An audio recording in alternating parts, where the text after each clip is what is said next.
My name is Gustavo Alanis. I am the chair of the Mexican Environmental Law Center in Mexico City. And we been working for the last years, not only on CO2, but also trying to assure that in Mexico, methane emissions go down and down every time more.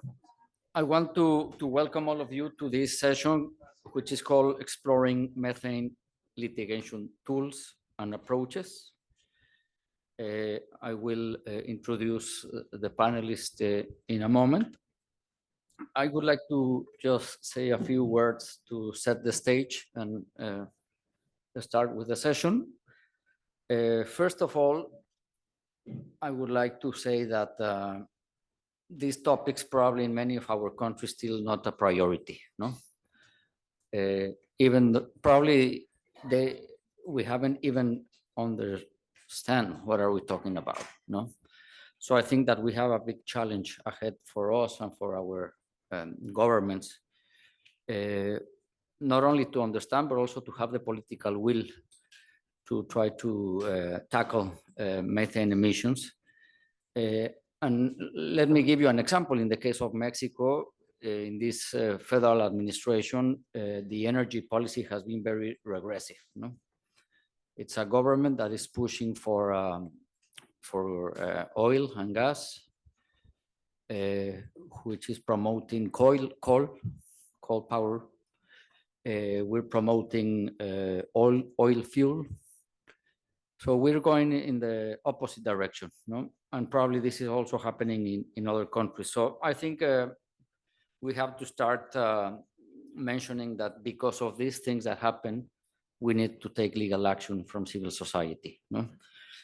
In the case of methane emissions, and I'm going probably to start talking about the experience of Mexico, but this will be important for the session, is that even though we do have regulations in place, these are not effectively enforced and comply, no?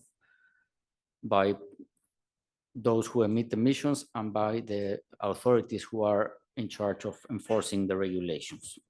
Second, something that we have also seen is that there's a lack of transparency. Lack of transparency with respect to the compliance of the methane regulations. We don't know if those who have to comply are doing so or not, or if they are doing it effectively or not, no? So there's no real information out there, no? And that information should be public, no? We should all have access to that information. But what we have discovered also is that information is not public, unfortunately. So that brings us to take legal action in order to obtain the information.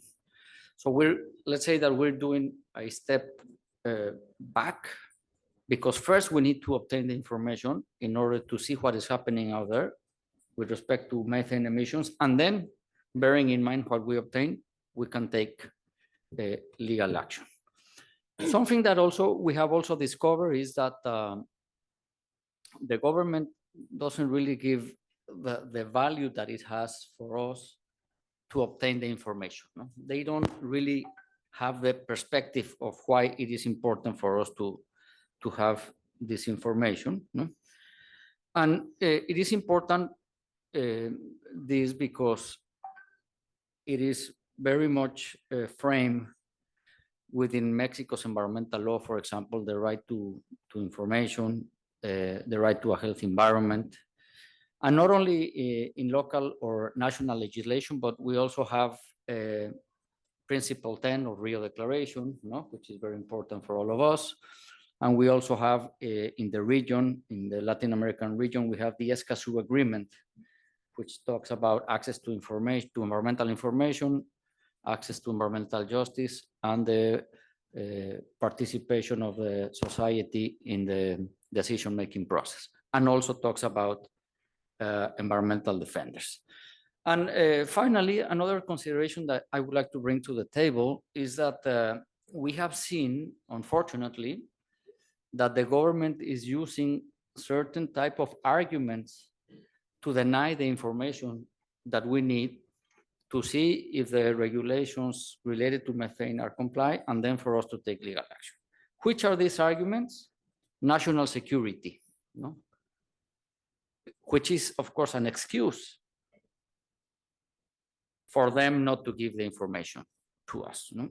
Or it's also there's also another argument, which is industrial secret, no? So when NGOs or individuals request information, many times they receive, no, this is a national security issue, so we are not able to give you the information.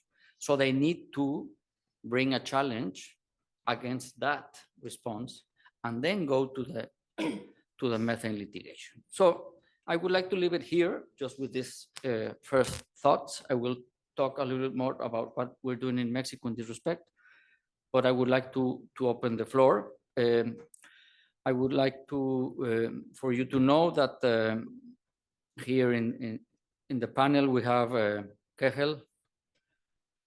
Kjell, you let me know if I say it right.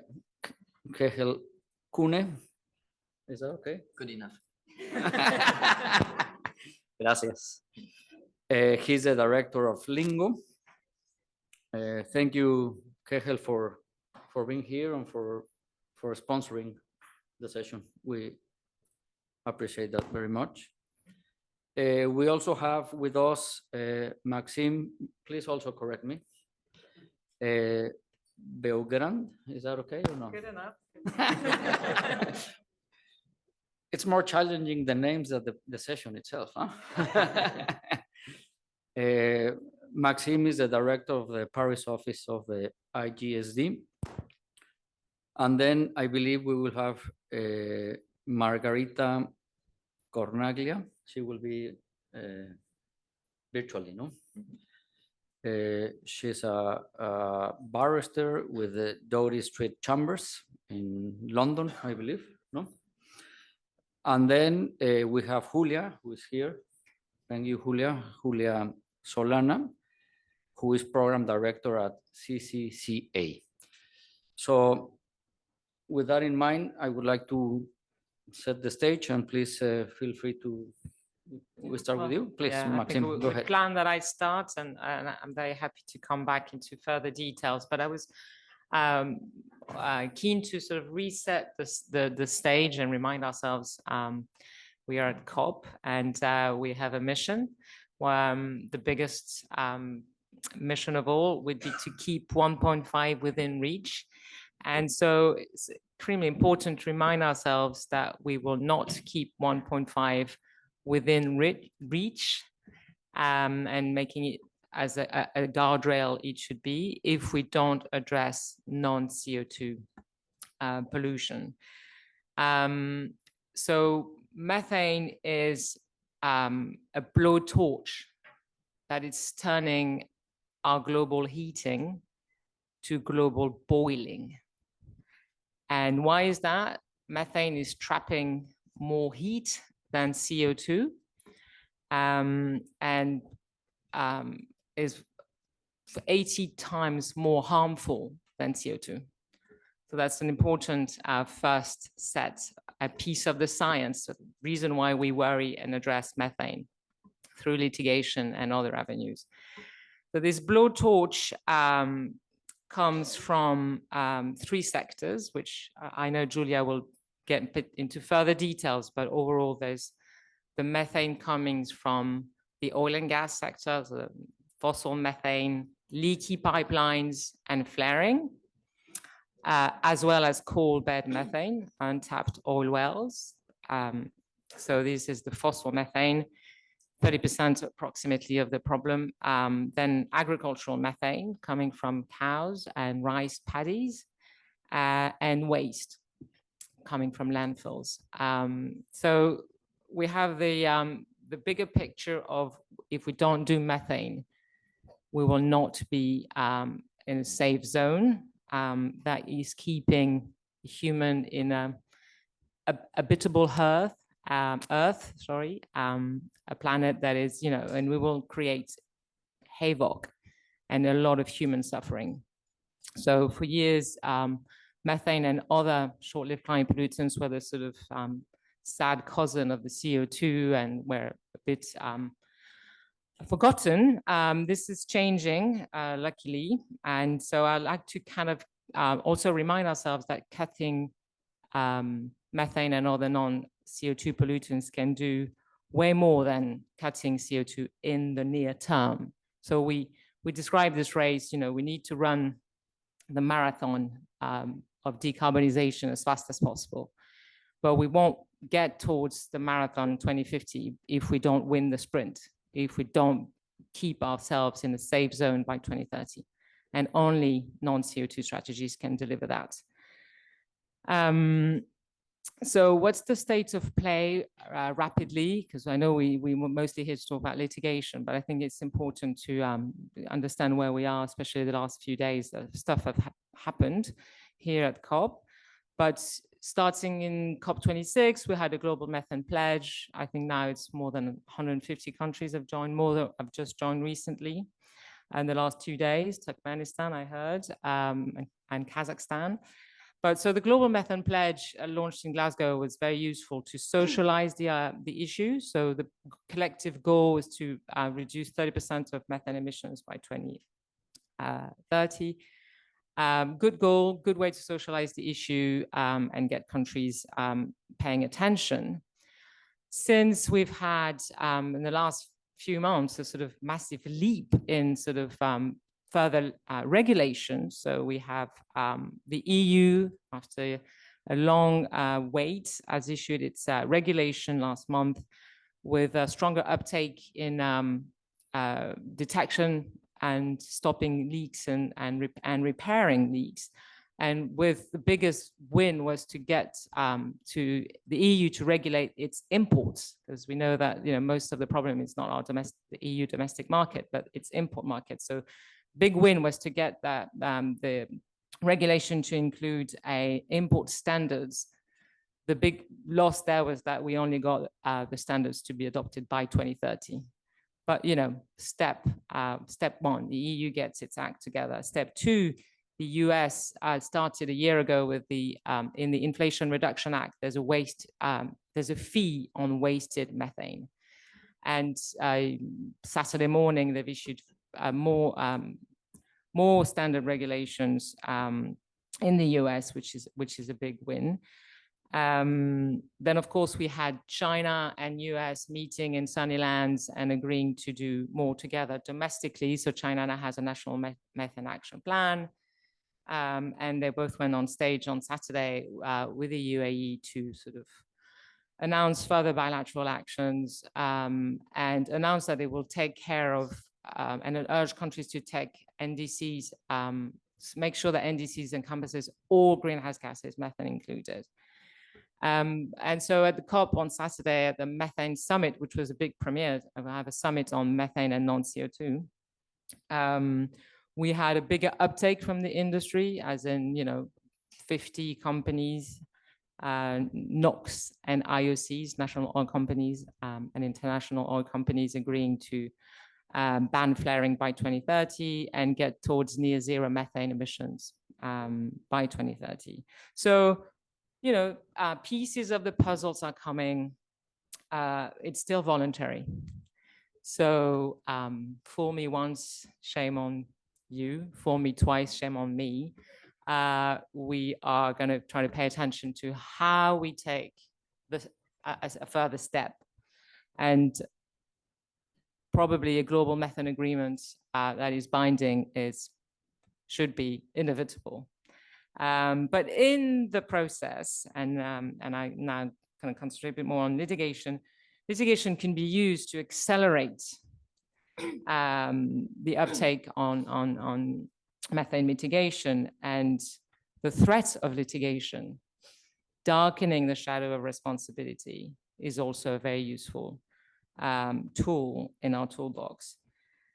Where are we? I'm just going to give you a little flavor of where the cases are. and Julia will address some of the also latest developments on detection. But so we have seen quite sort of a building movement towards more methane litigation cases. But I'd like to also see as litigation using that piece of the science that I've described at the beginning as also a methane litigation type of cases. The cases that argue, that uses the science and the emergency and the cascade of tipping points that will happen between 1.5 and 2. There are 11 tipping points between irreversible tipping points between 1.5 and 2 degrees. There are feedback loops where the earth starts to warm itself, well, self-amplifying feedback. So this is also that framing is important to use in litigation, I believe. But on the cases that we've heard and seen and have been trying to sort of compile, and hopefully one day there'll be a special sort of methane and non-CO2 database hosted somewhere. We've seen projects blocked in Australia against LNG facilities. LNG is very leaky of methane, so that's against sort of wrongly done or absent environmental impact assessment. We've seen cases stopping the exploration of offshore gas in South Africa. We've seen cases in Germany, or building of cases, and that's where I'll go back to the threat of litigation, cases documenting leaks happening at different facilities all over Germany through, at the time, the infrared cameras that I'm told by Julia have improved recently. But at the time, just seeing the flame, the plume or the leaks at compressors facility. In Germany also, this was used to build a future case, and they encountered the same issues than Gustavo talked about. How do you get the information? And you had to go through the Freedom of Information Act, and they are very slow to obtain the information. But they used the NGO in particular used this detection evidence to pressure the government at the time where Germany was negotiating the EU regulation. So it's again, it's a tool even before it even exists. So, but they are looking at building the case with the same challenges that Gustavo described. We have seen a case in the UK pending, arguing that's more of an agricultural type of case, as in the food strategy of the UK does not touch on the methane impact of meat and dairy. This is pending case, which I think the hearings were just last month. There's an OECD case in Italy against, an OECD case in front of focal point related to agricultural methane in the northern part of Italy, where it's very intensive farming methods. There are cases against flaring that have been successful in Nigeria. Jaberi case against flaring, encountering implementation difficulties, and COVID in the region at the time had sort of created a vast amount of delays, so that encountering a lot of delays. Interesting venues of linking flare and health, and an Ecuadorian case at the Constitutional Court level, where a sort of group of nine young girls were able to obtain an injunction because they live, very near oil and gas facilities, and there are more and more scientific data and analysis showing the link between methane, tropospheric ozone, and volatile compounds that impact respiratory health. So that case was won at the Constitutional Court in Ecuador. Interesting case also in the US against some greenwashing against natural gas distributors, as in you can't tell us that your gas you providing a sustainable gas that doesn't take into account the actual leaks and impacts of natural gas.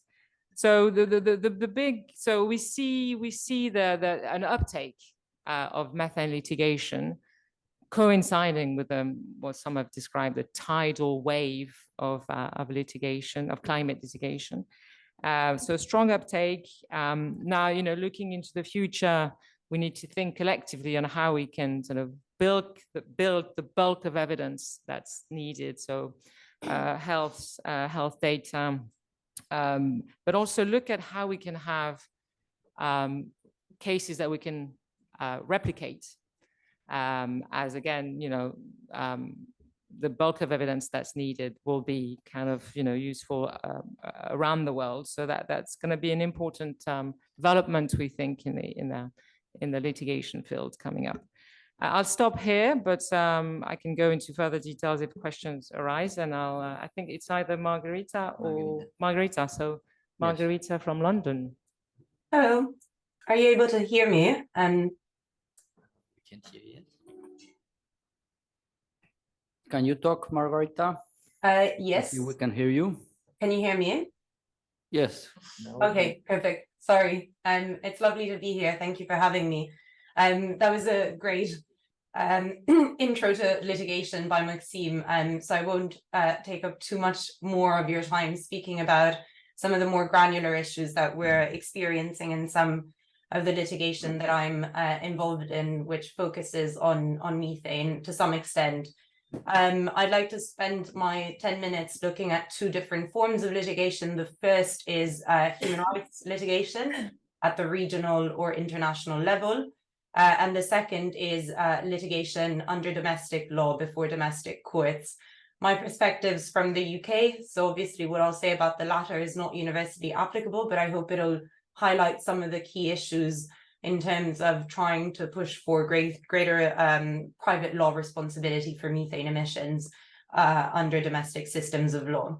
So starting first with human rights litigation, from a very general perspective, we've seen human rights litigation very much used to advance climate goals and push for a greater ambition in the climate space in recent years.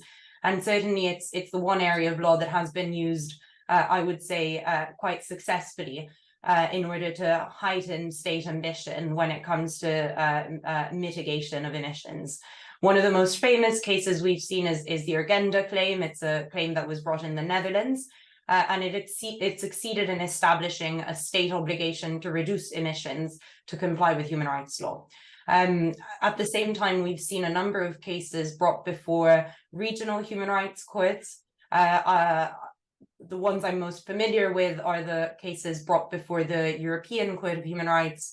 And amongst these is the Duarte Agostinho case, which was a case brought by 6 Portuguese children to oblige Council of Europe states to set higher ambition in the mitigation of climate change. I'd like to focus briefly on that claim, which I was involved in, to make a small point about how methane figured there. And it's probably not what you'd expect. So essentially, what we were arguing in Duarte is that states must adopt targets that reflect a fair share of their contribution to global emissions. And one of the strong arguments made by the applicants is that even the judgment in Urgenda was not sufficient, and that we need the European Court of Human Rights to intervene, because if states choose to pick the emissions reduction target which is at the lower end of their fair share range, and assuming every state does that, will obviously fall short of the collective target to stay within 1.5. So there was quite a heavy argument on fair share. And one interesting place where methane came up was in Ireland's response to the applicant's observation. So Ireland has very high methane emissions. And the problem with the argument that it made is that it picks 2018 as the baseline year for its 2030 target. The issue there is that its emissions in 2018 were significantly higher than in 1990. And so using 2018 instead of 1990 as a baseline year allows Ireland to depict its emissions reductions much more favorably. And that's usually referred to as a grandfathering approach to emissions. The reason why Ireland's emissions were so high in 2018 is primarily because it has a huge problem with methane emissions. And so I thought that was an interesting issue that came up in the Doughty claim, which is perhaps less spoken about, but looks at how states set their baseline when setting targets and considerations that states need to take into account when deciding what methodological approach to apply, especially if they have this issue of sort of high methane emissions. Now, the second human rights procedure that I'm currently involved in is a request for an advisory opinion on climate change before the Inter-American Court of Human Rights. This request was made by Chile and Colombia in January 2023, January this year, so almost a year ago, and they signed a joint advisory opinion request to be presented before the Inter-American Court, seeking to clarify the scope of state obligations in responding to the climate emergency under the frame of international human rights law. The request acknowledged the human rights effects of the climate emergency, especially highlighting the vulnerability of communities and ecosystems in Latin America. Chile and Colombia emphasized the need for regional standards to accelerate action. They placed reliance on Advisory Opinion 2017 on state obligations in relation to the environment, which was issued on the 15th of November 2017, and which was already quite an ambitious and progressive dictum by the Inter-American Court. Now, in this request for an advisory opinion, Chile and Colombia raised 6 specific questions. The first is in relation to state mitigation and prevention obligations. The second is in relation to access to information. The third is in relation to the rights of the child and future generations in the context of climate change. The fourth is around judicial and consultative methods to address climate losses and damages, but not only. The fifth is in relation to environmental defenders, and the sixth is in relation to international cooperation and common but differentiated responsibilities. Now, that is a very sort of uncomprehensive summary of what those questions involve, so I'd urge you to look at them if you're interested in them. Now, what I'm involved in that claim is I'm working with a number of regional organizations, including CEMDA, to put an amicus before the court that focuses specifically on the issue of methane emissions and on the relevance of methane abatement to the questions that the court poses in terms of the application of human rights law. Now, Maxime already touched on this, so I won't spend too long looking at the scientific principles, but the key point to highlight is that methane emissions have an impact both in terms of accelerating near-term warming. So there's recent studies that suggest that the rate as opposed to the level of warming control the likelihood of record-shattering extremes. And also it has a key role in potentially triggering feedbacks, as Maxime already mentioned, and in leading the world to crossing a number of climate tipping points. Now, if that happens, that leads to what this means is essentially we have an intensification or a heightening of risk of severe human rights violations if these tipping points are crossed. Now, what we say in our amicus is that the science of methane needs to inform the court's understanding of what human rights violations might take place unless we take immediate measures to abate methane. So we look at, in particular, what will happen in the near term. So not what will happen at 2050, but what will happen within the next decade, unless we pursue aggressive policies to reduce methane emissions. Now, I've touched upon the risk created in terms of self-reinforcing feedbacks, in terms of crossing dangerous tipping points. But one other aspect that is less looked upon is the immediate health impact that methane emissions can have on communities, especially vulnerable communities. And what we highlight in particular is the immediate health impacts that are caused, for instance, in the combustion of fossil fuels, because there's co-polluted, so co-emitted pollution particles, which are sort of emitted together with methane, such as black carbon, which is a very, very, very tiny particle that is not caught by the filters within our nose, for instance, and goes sort of straight to our lungs. So methane emissions do have an impact in intensifying sort of quite severe risks like tipping points and feedbacks, but we shouldn't forget that failing to abate methane also has very immediate impacts on the health of, for instance, communities who neighbor fossil fuel developments. We then look at where methane emissions are coming from. The three key anthropogenic sources of methane emissions are waste, agriculture, and fossil fuels. I'm sure everyone in the room is familiar with that.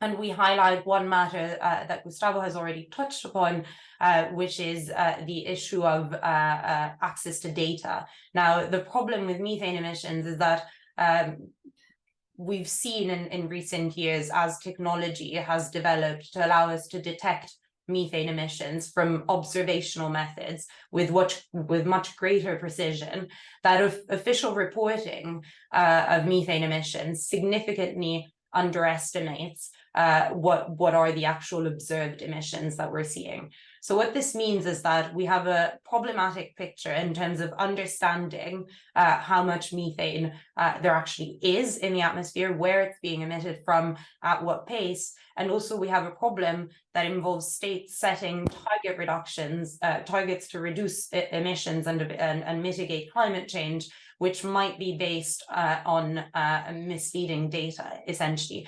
The positive side is that, as I alluded to in recent years, there has been a huge amount of development in terms of how we can actually observe emissions.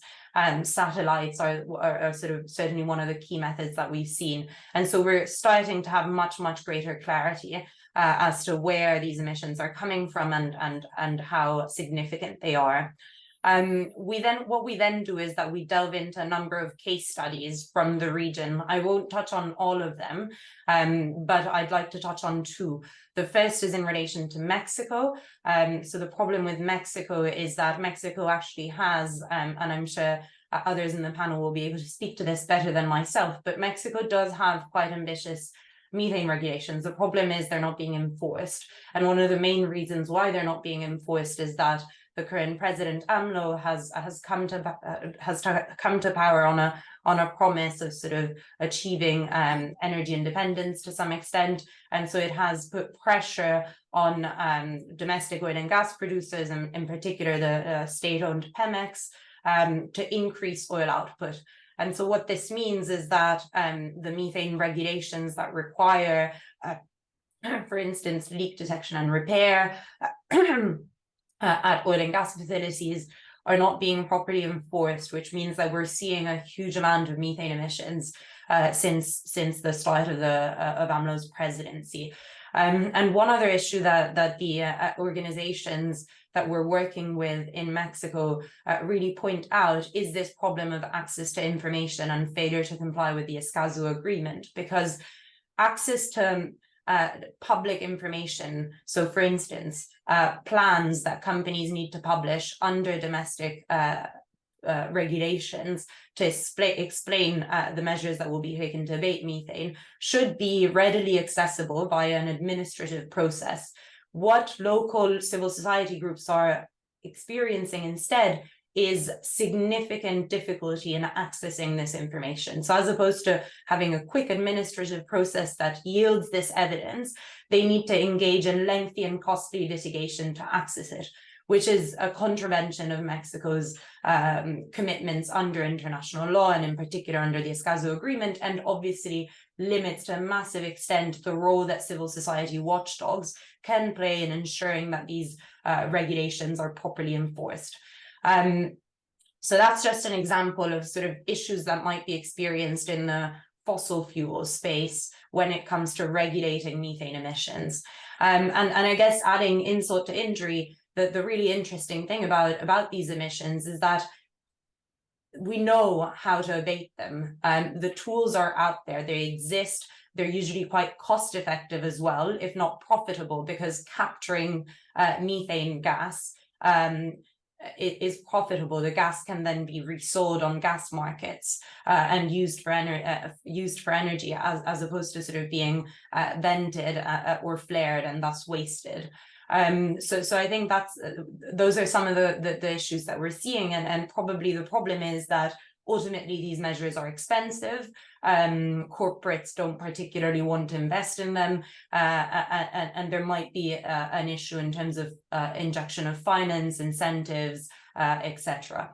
The second case study that I just wanted to briefly touch on, because I know I'm running out of my time, is Guatemala. So I've been working in Guatemala with indigenous communities, Maya Quechua communities, and human rights defenders. And the interesting point about Guatemala is that Guatemala is one of the most climate vulnerable countries in the world. It's also almost majority indigenous, half of its population is indigenous, and yet the state fails to guarantee indigenous rights, despite being a signatory to international conventions like ILO 169. So the argument that we make using the Guatemala case study is that unless methane is abated, what is likely to happen is that, as I mentioned earlier, we're going to see an intensification and a heightening of human rights risks through the increased intensity of extreme weather events, through the possible crossing of tipping points, so on and so forth.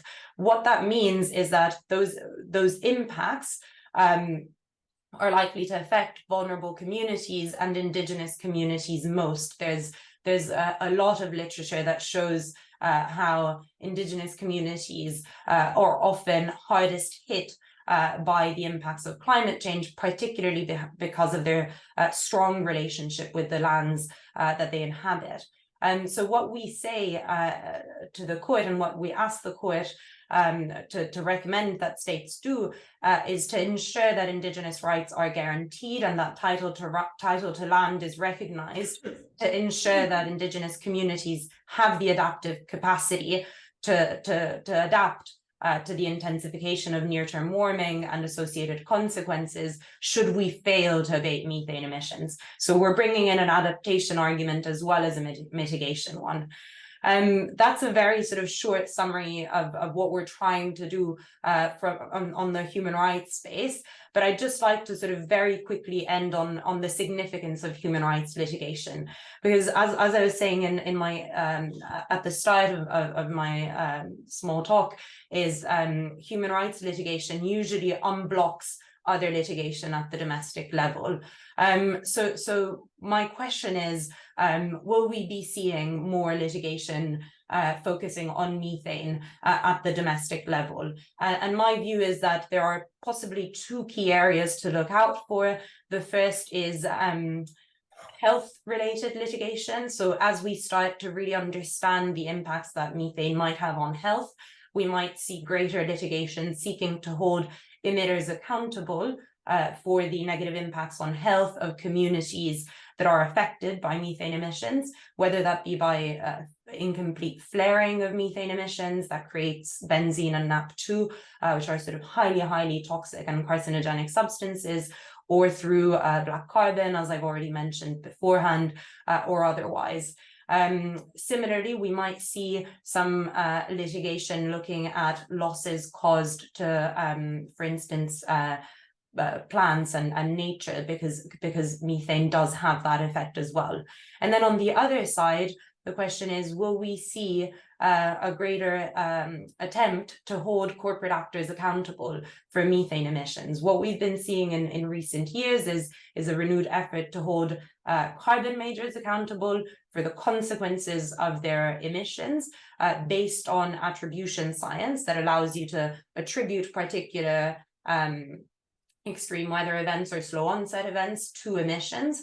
And so that science is then hooked onto to try to hold corporate actors accountable for the proportion of the losses caused relative to their own contribution to emissions. The question is, might we have a methane majors list soon so that those same arguments can be carried across in the methane space?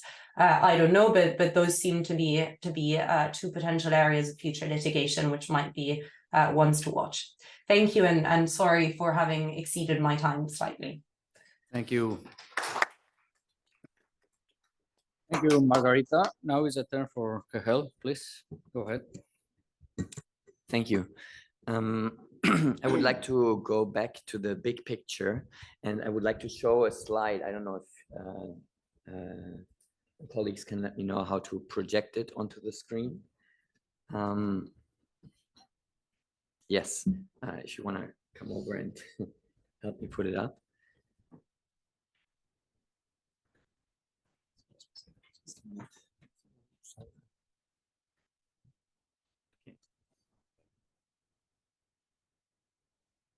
Okay, there you go. Okay, I'll take it away first so you pay attention to what I say before I put it up. So going back to the big picture, we started by talking about climate change, and then we changed the language to climate crisis, and then we're now talking about climate emergency.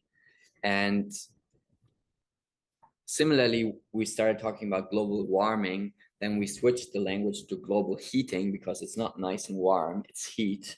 And now Maxime has proposed the framing of global boiling. And I think it's important to reflect in our language what's happening. And I would like to point to some big picture issues that, from my perspective, make it more likely that we will be seeing much more action on methane and also on methane litigation in the near term.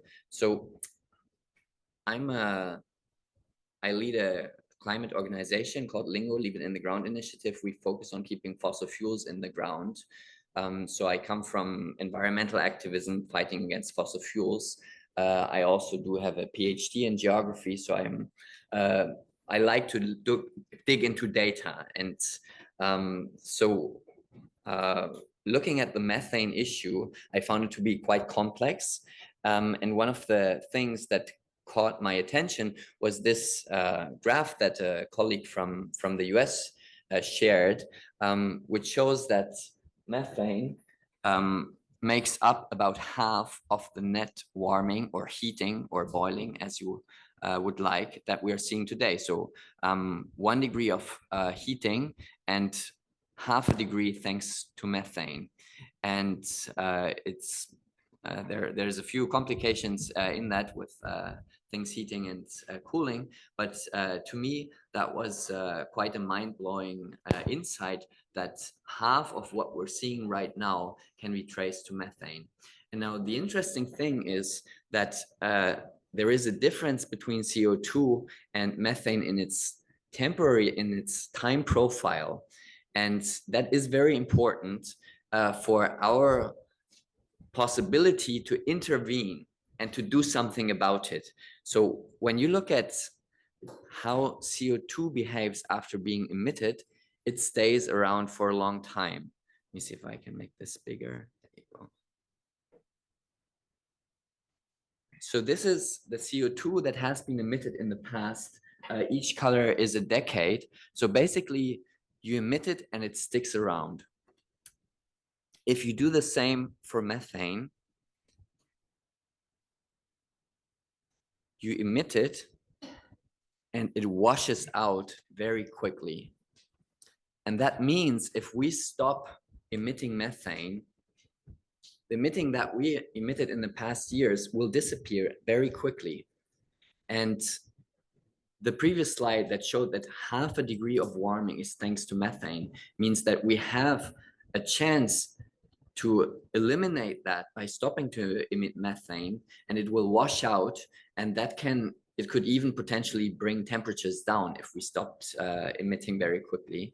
But so there is a chance there for humankind to do something about the climate emergency that is not really there with CO2 because it stays for such a long time. And so that's the opportunity in it. The other thing is the danger with methane emissions, and we've worked a lot on rebranding natural gas as fossil gas because the fossil gas industry says, oh, we're cleaner than coal, we're the good guys. The challenge with that is these dynamics, these temporal dynamics that you see on these slides, they are getting translated into, you know, policy documents and IPCC reports in a very simplistic fashion, taking a 20-year average or taking a 100-year average, and then you get to 30-something times CO2. You also, the CO2 profile is also not simple. So then meshing those two, it gets very complicated. So these 20-year global warming potential or 100-year global warming potential are very simple, simplified ways of trying to get a handle on these dynamic things happening. But what we can say is that in this dynamic with the tipping points that Maxime has talked about, we are in the process of tipping over the global climate system. And we don't know where the tipping point is exactly. We think it's probably somewhere around 1.5 degrees. And once you pass the tipping point, the system tips over. It might take 200 years to tip over, but it will take us to the hothouse Earth. And what methane does is a very strong push on the bottom. And that's what methane is doing at the moment. And I think that is the danger, and the near-term impacts are severe. And Margherita has pointed to that. I would say methane is a fast killer. You emit it and the killing happens in the next couple of years. There's the danger of the overall tipping, but there's also the near-term impacts that are happening in the next couple of years. And I believe that could be a strong argument for litigation and for going after these emitters of a large amount of methane.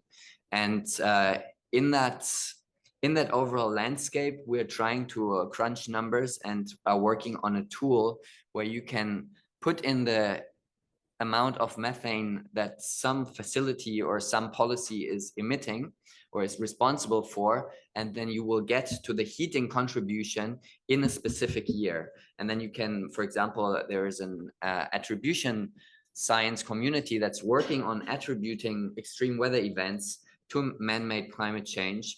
And the methane contribution to that is significant. And if we can assign responsibility for that for specific methane emitters, then we can go after them, I believe.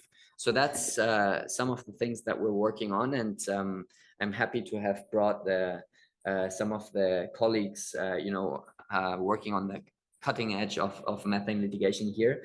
And we'll hear from Julia about how some of the information that can be used is getting better and better. Thanks. Thank you, Kjell. And now we go to Julia and Solana. I've been informed that the time is going very fast and we need to accelerate the session. So Julia, please go ahead, and we might be extending, because they say we have until 12:40, no? But we might be extending just for you to know, but we also would like to have some engagement with you. Yes, exactly. Yes, okay. Perfect. The floor is yours, Julia. I'll try to be brief. So hi, everyone. My name is Julia. I'm the Methane Program Director at an organization called the Center for Climate Crime Analysis, or CCCA. We've been looking into methane for a couple of years now, focusing on, especially on the developments in the data landscape, as well as looking at what legal avenues may be available to use this data. I have prepared a few talking points, and the first one that I had on my screen was basic facts, because usually people don't really know much about methane, although we're seeing that that is changing. So I'm just going to drive home one point of the basic facts, and it's that 60% of the emissions are linked to human activities. 40% of that 60 comes from agriculture, mostly from livestock. That means any ruminant animals, although cows are the main culprit just because they're bigger animals. So cow equals methane. I want you to have that just burnt into your brain. If you're working on agriculture, if you're working on cattle, methane is your issue. If you're working on rice, methane is also your issue, though slightly smaller. We're talking about 8% of the emissions. If you're working on fossil fuels contribute 35% of human activities linked methane emissions. most people think only about gas and they look only at LNG, and LNG is an issue, and LNG is an issue. LNG is just one part of gas. All of gas is about 11% of the human-linked methane emissions. Oil is about another 11%, and coal is another 12%. So for those working on coal, if you think methane is not your problem, it is your problem. If you're working on oil, it is your problem. I want everyone to be thinking about methane every time they look at any issue that is linked to any of these sectors. And if you're working on waste, as Maxime said earlier, the methane emissions, they're about 20%, and they come from landfills and they come from wastewater treatments. If you're working with communities because of the issues that come from landfills, methane is your issue. If you're working with water treatment plants because of the way it affects communities, methane is your issue. The point here is that everybody needs to be thinking about methane. So we've heard a lot about how information is not great and is hard to access. To give you a sense, when we've been talking about, how the emissions have been hard to track, and that we hear a lot this number that they are underestimated. They're underestimated about 70%. Emissions are usually calculated with a generalized bottom-up engineering and activity-based estimate. This basically means you take the back of an envelope and you say, I'm producing 100, I'm oversimplifying obviously, but just to get the message across. I produce 100 tons of coal per year. I have this number of tunnels. I use this type of valves. This is the type of methods that I use. My emission factor is 3. Therefore, I produce 3 tons of methane. Like, it's something as relatively simple as that. And what we've seen is that actually undercounts methane by about 70%. We've heard a lot about this on the oil and gas sector. There have been statements by the International Energy Agency pointing to this issue, but we are also seeing some new studies that are coming up that are showing us that agriculture has a similar issue, and it's likely that waste has a similar issue. So don't trust the numbers. If you're working on any issue that has to do with methane and you see an environmental impact assessment, a government number, don't trust it and question absolutely everything about that number. So one of the things that I wanted to bring here is that we've been hearing a lot during this COP, especially about satellites. These were emissions that we could not see before. So methane is not like an oil spill that, like, once it starts leaking, you have a huge, black spot on the sea that you can see from satellites, you can see with drones, you can see with the naked eye. That is not the case with methane. In 2016 and 2017, we saw the first instruments that were put on satellites that were designed specifically to look at methane. We have other satellites from before that now we are realizing that they can be used to detect methane, and we can go over the data, but we now have specific instruments that are designed to look into methane. We have some public ones, like, for example, the European Space Agency collaboration with SRON, the Dutch space research agency, and that's the Tropomi instrument. And we also have some private company initiatives like GHGSat.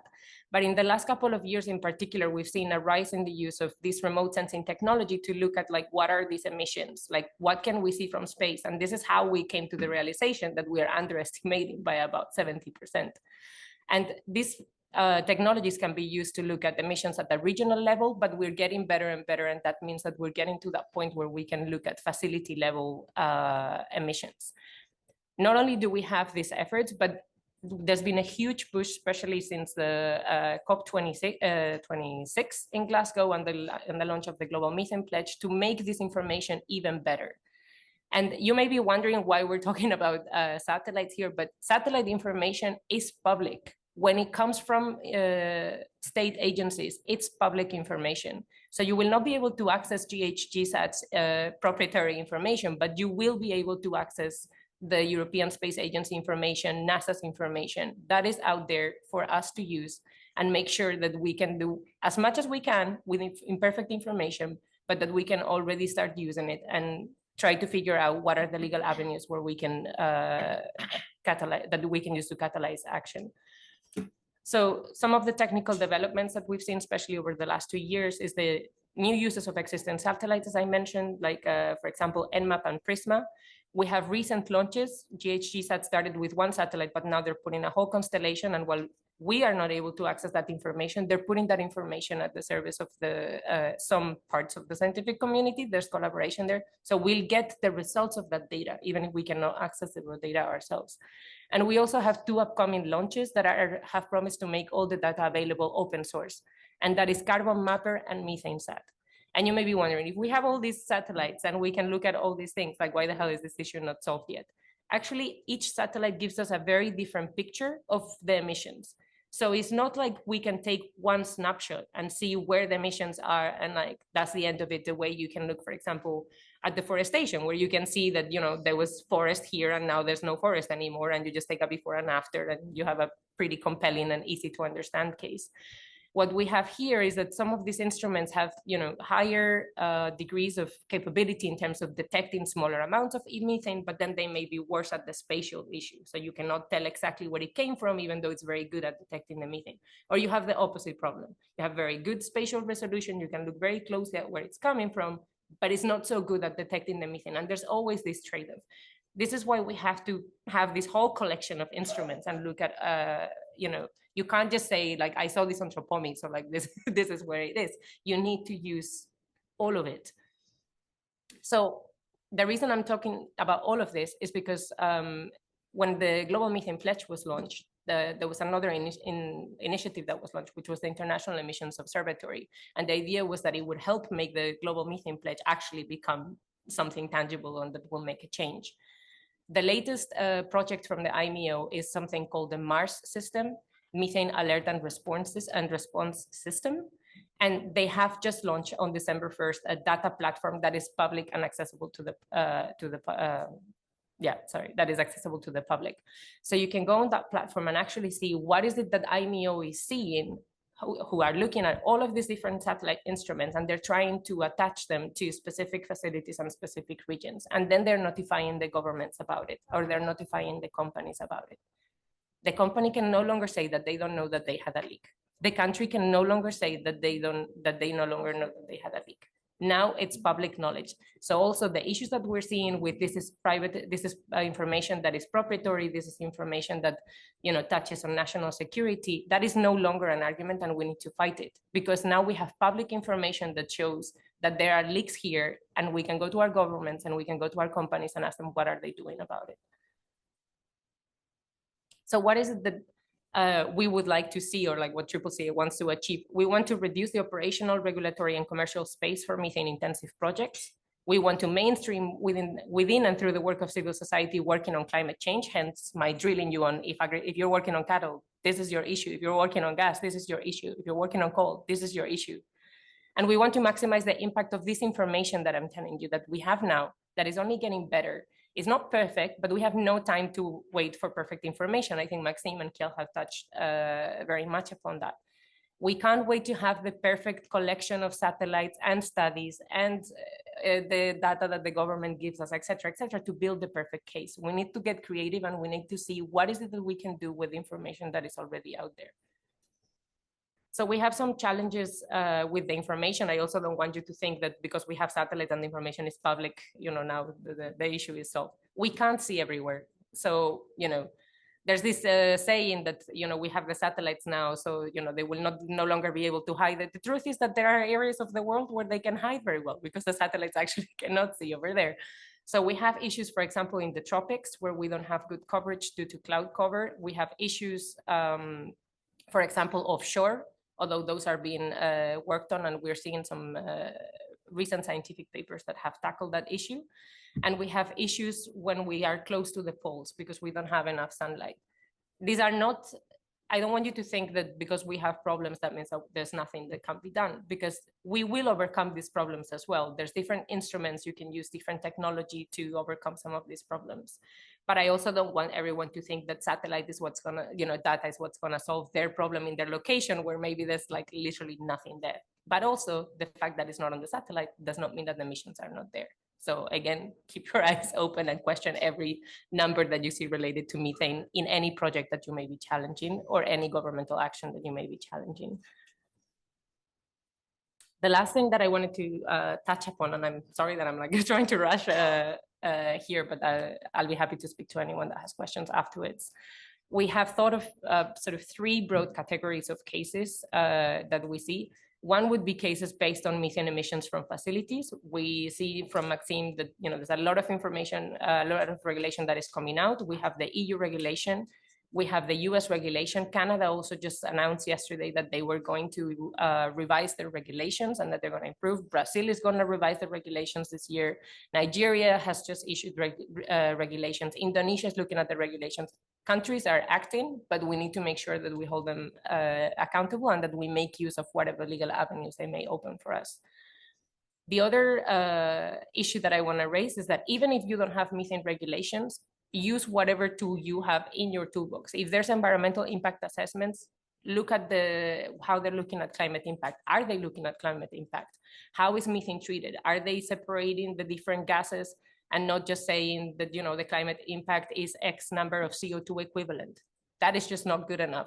Ask them to break it down, check the numbers. How are they calculating? What global warming potential are they using? You need to question every single aspect of it. The other broad category that we see is cases that raise the profile of methane. And here we're thinking of things like due diligence cases or portfolio cases. So it's about going to those that enable the emissions, even though they may not be emitting themselves. Who's buying from these companies? Who's financing these companies? And see what are the obligations that they have on reporting, on information that they need to ask from their portfolio companies, etc., and try to build the pressure up from there. We have the due diligence law in France that can be used for this. The Dutch law has just recently come into effect, and we're looking at EU developments in terms of the development of a EU due diligence directive. So things for everyone to watch on. If you're not in France, a parent company of the company that you're trying to get to the limit emissions may be in France. So you have to look at the whole chain, not just at who's the operator in your country. And the last category that we see is looking at cases against emitter plans and commitments. And we're thinking mostly here of things like greenwashing, pretending that you're taking some action, but actually that is not happening. Or shareholder action, getting the shareholders to ask them, like, what are your plans? What is your 2030 target? How are you defining your targets? All I've heard on like the last 5 days of COP is methane intensity will be reduced. Methane intensity will be reduced. The atmosphere does not give a shit about intensity. It gives a shit about absolute reductions. If we have reductions in intensity and they don't come with absolute reductions, we're doing nothing. So question any target that you see and any mention of intensity that you see. Thank you.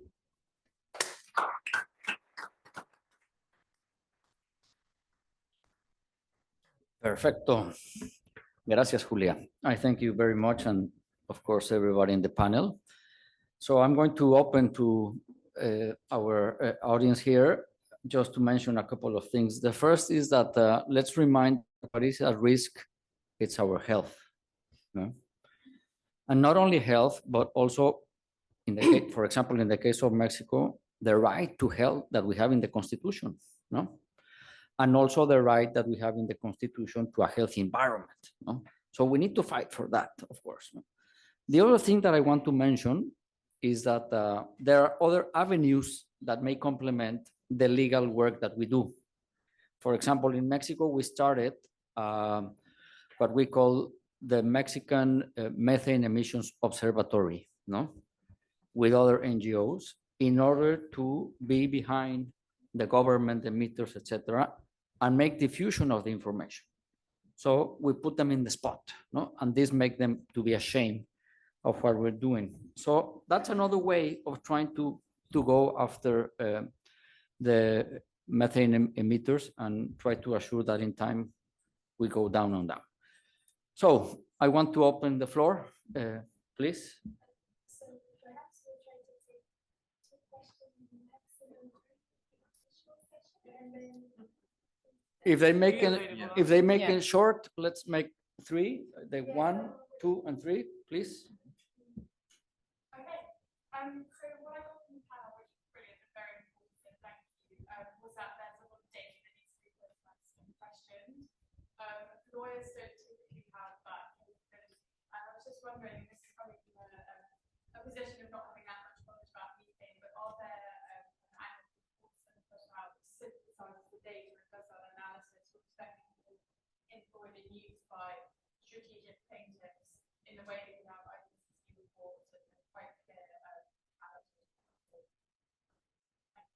There are reports that you can look at. The issue with the reports is that then you're out there looking at the reports and looking for the reports and trying to gather everything together. But actually, one of the things that our organization is trying to do is make sure that we can translate that data into terms that the lawyers can understand. We're actually an organization that is composed of data scientists and lawyers. So that's exactly the type of niche that we're trying to fill. How do we make sure that all of these things that we're seeing that are coming out is put in a format and in a language that lawyers can understand and can use in court? So feel free to reach out. And I would like to add, we're going to go to the other comments and then we respond. But just to add to that, it's not only to make the information accessible to the lawyers, but to the people. Yeah. Because when people out there understand what we're talking about, they will be interested in bringing legal action. Absolutely. You know? Okay, so we go here and then here, please. Thank you very much for the excellent presentation. I was just wondering, given that we have wide-scale misreporting of emissions, now have the science and satellites and so on, it shows that there is this widespread misreporting. Curious to know what opportunities you see from a litigation perspective. Is this talk something that is being tried to success, or is corporate security law? Yes, thank you so much. It was a very inspired session. I was wondering if you could elaborate. I think this question perhaps goes to Margherita and Kühne, as well as the first presentation. If you could elaborate on the potential to build linkages between climate litigation and air quality litigation, because for many jurisdictions, of course, air quality litigation is very advanced and has been very successful and effective. And in parallel, also we have discussions, for instance, in the EU to include methane as an air pollutant under the directives. And at the same time, there's also a revision of the directives strengthening provisions of access to justice. So I think there are very clear linkages and very strong potential there. Yeah. Why yes, there is no such a mitigation, methane litigation in Brazil. So we are a major, we are at datas in zero cases. I'm a judge in Brazil, teaching judges about change law. There's no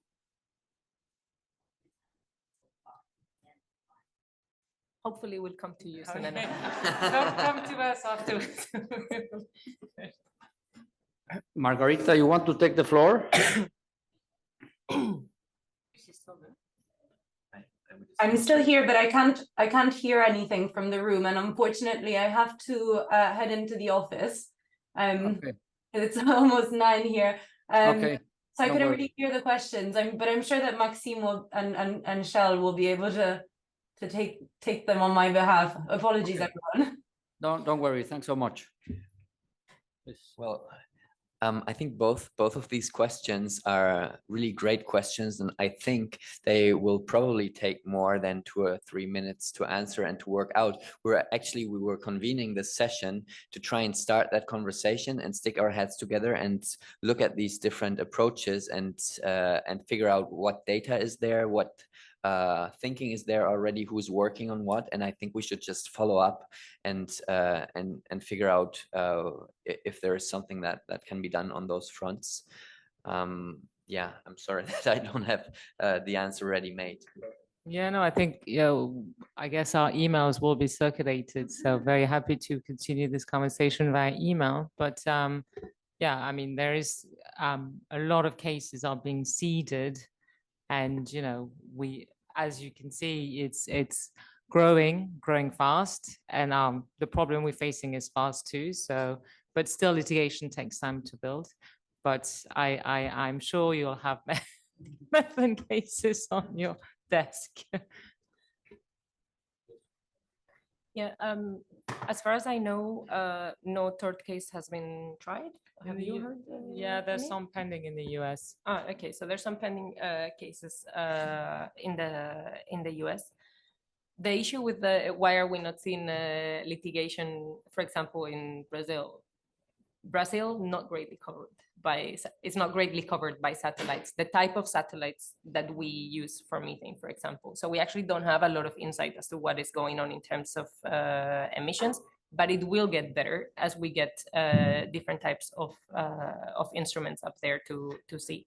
But you don't need to see the emissions through a satellite to question what's being done and to bring a case. So one of the early interventions that we've had, for example, was we were working on a deforestation case, which is the other main work stream in my organization. And then we realized no one, this was deforestation linked to cattle. So we were like, why are we not talking about methane? So that's why we then just brought the methane argument in. We didn't have satellite data to say, this farm is emitting X amount, but we could still question why methane was not being considered in the due diligence plans and in the climate impact risk when, when that entity was looking into it. So there are other ways of bringing it in, even if you don't have the hard data of this is the number of emissions that we are seeing. Gracias, Julia. Thank you. So I think we are up to our time. I would like to thank all of you for being here and taking the time for coming to this session. I would like to thank the panelists, Maxime, Julia, Kjell, of course, Margherita. And I would suggest that we find a way to keep this group in touch and see how we can continue the conversation and try to have the objective of assuring that legal action is brought in different cases in different countries, and we'll go from there. So thank you very much and have a great lunch. Thank you.